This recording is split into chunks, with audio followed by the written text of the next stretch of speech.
Voltamos a apresentar Jornal Brasil Rural. 11h08 no horário oficial de Brasília, e nós estamos de volta com o Jornal Brasil Rural aqui pela Rádio Agro Hoje. E nesta quarta-feira temos, como costumeiramente, a coluna Sintonia Rural, apresentada pelo diretor da Sociedade Rural Brasileira, o Marcos Belízia. Seja muito bem-vindo, Marcos. Bom dia. Você confere agora, no Jornal Brasil Rural, a coluna Sintonia Rural, com Marcos Belízia. Bom dia, Mariana. Bom dia à nossa audiência. Esta semana precisamos falar sobre o acordo do Mercosul com a União Europeia.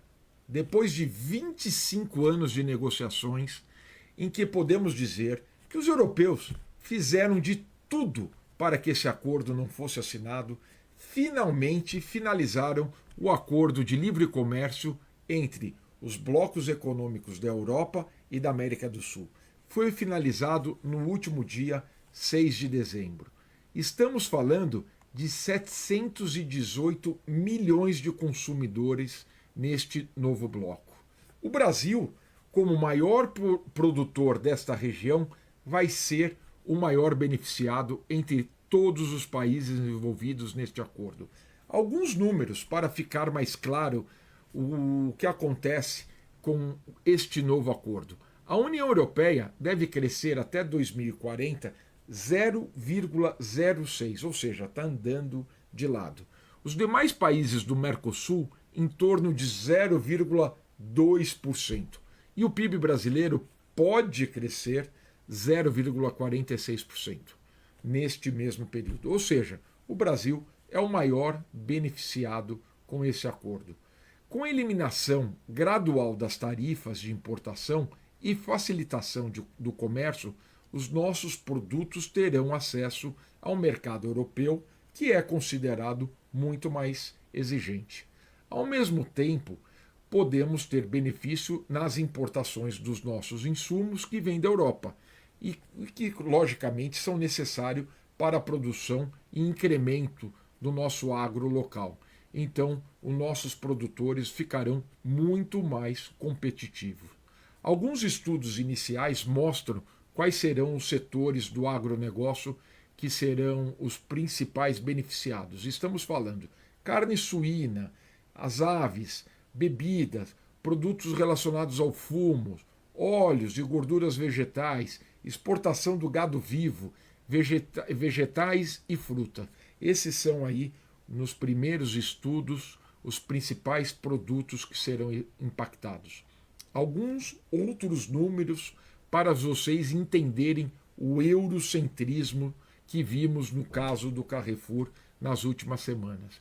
Um aumento de apenas 2% na produção do agro brasileiro equivale a cerca de 11 bilhões de dólares a mais de venda para o nosso agro. Ou seja, uma queda semelhante para o agro europeu. Isso explica muito bem a resistência dos franceses com relação aos produtos brasileiros que a gente acompanhou no caso do Carrefour.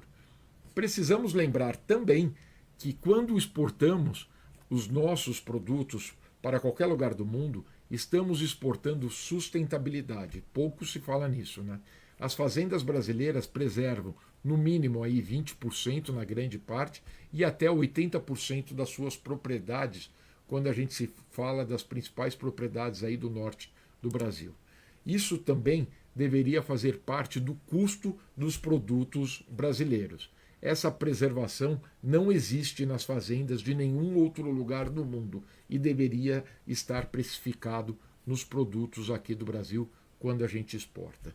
Logicamente, este acordo com o Mercosul, com a União Europeia, ainda tem que ser ratificado pelos países, mas já foi um grande avanço. O país aí avançou e pode significar muita coisa para a nossa produção local. Falando no dólar aí dessa semana, está na casa dos R$ 6,06, praticamente igual à semana passada, mas pelo jeito rompeu de vez aí os R$ 6 e que veio para ficar, né?